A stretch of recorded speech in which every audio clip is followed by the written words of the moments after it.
Citoyennes, citoyens, une nouvelle onde de choc traverse l'Hexagone et fait vaciller les murs de la République. Le toujours sulfureux Alain Soral, habitué des polémiques et des provocations, revient sur le devant de la scène avec une déclaration fracassante. Le 7 août, sur un site relégué hors des radars traditionnels, il affirme détenir des éléments inédits concernant une hypothétique transition de genre de Brigitte Macron. Oui, vous avez bien lu, encore une fois, le feu de la rumeur est ravivé, et cette fois, il vise le cœur du pouvoir. Alors que de vieilles rumeurs reprennent soudainement vie, les réseaux sociaux s'enflamment comme une poudrière et le pays s'enlise dans un climat de soupçons. Théorie du complot, accusations insensées le tout, sur fond de défiance envers les élites. Et pendant que la France s'interroge, devinez où se trouve notre président. Bien au chaud à Monaco, profitant du luxe tapageur des palaces, avec Brigitte à ses côtés, une coupe de champagne à la main, pendant que des millions de Français comptent les centimes pour finir le mois. Coïncidence ou stratégie bien huilée? Est-ce une diversion malveillante ou une réalité soigneusement étouffée?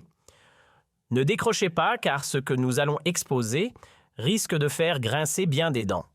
Justement, tout a basculé le 7 août 2025. Ce jour-là, Alain Soral, éternel provocateur au casier judiciaire bien fourni, surgit sur une plateforme numérique en marge des grands circuits. Banni depuis belle lurette de YouTube, le voilà qui revient avec fracas prétendant posséder des pièces classées top secret qu'il prend soin de ne pas dévoiler, prétextant des menaces judiciaires sur ce qu'il décrit comme une transition de genre de Brigitte Macron, une nouvelle salve dans une vieille guerre. Tout a commencé en 2022 lorsqu'une étrange rumeur a germé dans les cercles les plus sombres d'Internet. À l'époque, des voix marginales comme Natacha Ray ont mis de l'huile sur le feu, relayant une histoire sulfureuse qui a fini par attirer l'attention des tribunaux. Brigitte Macron, excédée, avait alors dégainé les plaintes pour diffamation. Résultat: des condamnations en cascade à Lisieux, une femme a été reconnue coupable pour avoir diffusé de fausses accusations et Amandine Roy, proche d'Alain Soral, s'est vue infliger 2000 € d'amende en juin 2023 pour avoir chanté le même refrain. Mais voilà que Soral, déjà abonné aux condamnations pour discours incendiaires, refait surface. Cette fois, il brandit ce qu'il décrit comme un dossier à faire trembler la République, bien sûr sans en montrer la moindre page. Et pourtant, le buzz est immédiat. En seulement 2 jours, le hashtag #SoralVérité explose sur X, accumulant des millions de vues. Des messages acerbes comme « l'Élysée planque-toi » envahissent la plateforme, attisant un climat de méfiance bouillonnant. Ce nouvel épisode rappelle étrangement les heures chaudes de 2023 où les rumeurs similaires avaient mis le feu aux poudres. À Paris et à Lyon, les manifestants battaient le pavé pancarte en main exigeant la vérité sur Brigitte. Et comme un mauvais film qui repasse, ce retour des théories sulfureuses surgit pile au moment où la France traverse l'une de ses pires crises sociales et institutionnelles. Côté finances, la France navigue en eau trouble. Fin 2023, l'INSEE tirait déjà la sonnette d'alarme. La dette publique a franchi les 3100 milliards d'euros, représentant 116% de notre production nationale. Et comme si cela ne suffisait pas, le déficit pour 2025 pourrait flirter avec les 5%. Le chômage, surtout chez les jeunes bardés de diplômes, refuse de reculer. Même l'inflation qui a ralenti à 2,2% en 2024 continue de ronger les budgets. La baguette est passée de 1,20 à 1,50 € en un clin d'œil, tandis que les factures d'électricité se sont envolées de près de 19% selon la CRE. À Rouen-Brest ou Nancy, certains foyers n'ont plus d'autre choix que de baisser le chauffage pour pouvoir manger. Sur fond de tensions liées à l'immigration, l'insécurité devient un sujet brûlant. En 2024, le ministère de l'Intérieur a comptabilisé pas moins de 3600 actes criminels ou délits, soit une augmentation de 4%. Et comme une cerise sur ce gâteau indigeste, une fuite non confirmée laisse entendre qu'une nouvelle taxe carbone de 12 centimes par litre d'essence pourrait voir le jour pour satisfaire Bruxelles. Pendant ce temps, dans le Gers-la-Somme ou l'Ardèche, les agriculteurs montent au créneau contre des importations venus d'Azerbaïdjan favorisés par les accords UE-Mercosur.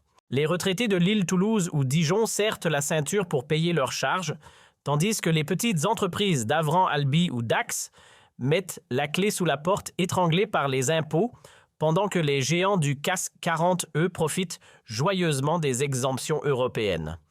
L'industrie tricolore encaisse coup sur coup.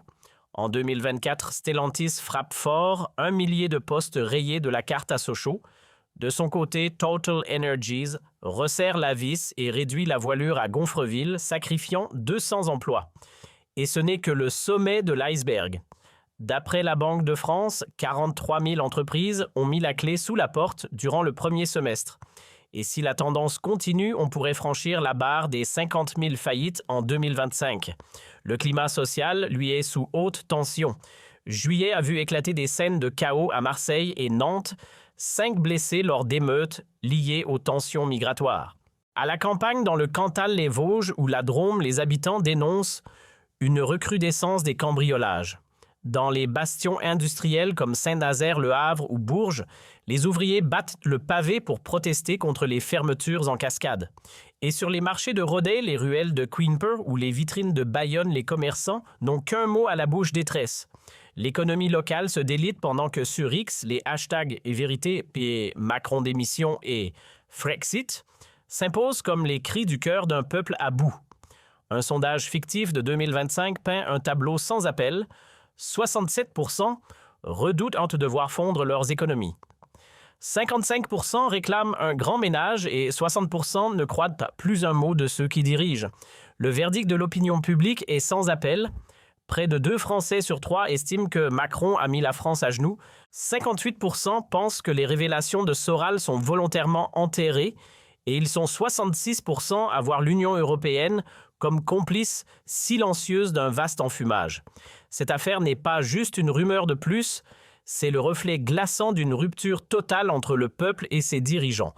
En 2023, déjà les procès pour diffamation lancés contre Soral et ses comparses n'avaient fait qu'ajouter de l'huile sur le feu malgré les démentis officiels venus de l'Élysée. Brigitte Macron avait beau avoir remporté ses batailles juridiques, le tribunal des réseaux sociaux, lui n'a jamais levé le pied. Les hashtags comme Jean-Michel Trogneux ont continué à pulluler, alimentant le fantasme collectif.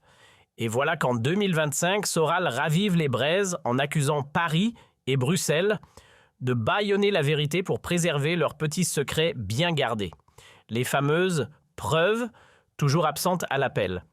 Mais qu'importe, le mal est fait. Sa vidéo tombe dans une société à bout lessivée par les scandales, les crises et les promesses jamais tenues. Sur X, les messages s'enchaînent, accusant Macron de manipuler les masses pour détourner l'attention de ses échecs économiques. Et une date se propage comme une traînée de poudre le 15 septembre 2025. Une journée annoncée comme le sursaut d'un peuple qui en a assez d'être pris pour un pion. Résultat, la France s'isole. À Bruxelles, l'inquiétude grimpe, l'Europe donne l'image d'un empire qui muselle ses citoyens. De l'autre côté de l'Atlantique, Washington garde le silence. Et dans le jeu géopolitique mondial, des acteurs comme la Chine se rapprochent discrètement des puissances qui rejettent l'ordre établi. La colère monte, les questions fusent. Jusqu'à quand faudra-t-il se taire pendant que certains se protègent derrière leurs privilèges? Pourquoi un chef d'État se pavane-t-il en bord de mer pendant que le pays s'effondre à l'intérieur? Et pourquoi faudrait-il continuer à avaler les mensonges d'un système qui bâillonne ceux qui veulent savoir? Des cortèges se forment, des pancartes s'élèvent, du paysan du Tarn au commerçant de Nancy, de l'étudiant de Lille, aux retraités de Montpellier, le peuple descend dans la rue décidé à ne plus courber l'échine. Dans les écoles de Caen, Grenoble ou Limoges, les professeurs tirent la sonnette d'alarme, budget réduit, établissement en ruine. Dans les couloirs bondés des hôpitaux de Dijon, Toulon ou Metz, les soignants craquent sous la pression. Le compte à rebours est lancé. Il reste peu de temps pour inverser la trajectoire, libérer les peuples, reprendre la souveraineté ou assister impuissant à la désintégration du projet européen. Partout ça bouillonne. La France en sourdine évoque un Frexit. En Hongrie, on piétine les accords. En Italie, les foules exigent une refonte des règles. À Paris, la rue gronde. Les élites tremblent, le pouvoir chancelle. Et vous, que croyez-vous, Soral est-il le porteur d'une vérité interdite? Ou n'est-ce qu'un leurre bien orchestré? La vérité est-elle sacrifiée sur l'autel du silence des puissants? Dites-le en commentaire. Cliquez sur like si vous en avez assez d'être pris pour des naïfs. Abonnez-vous pour ne rien rater car quand l'Élysée tremble, c'est toute la République qui s'interroge. Partagez cette vidéo, ouvrez les yeux et surtout restons unis dans la quête de vérité.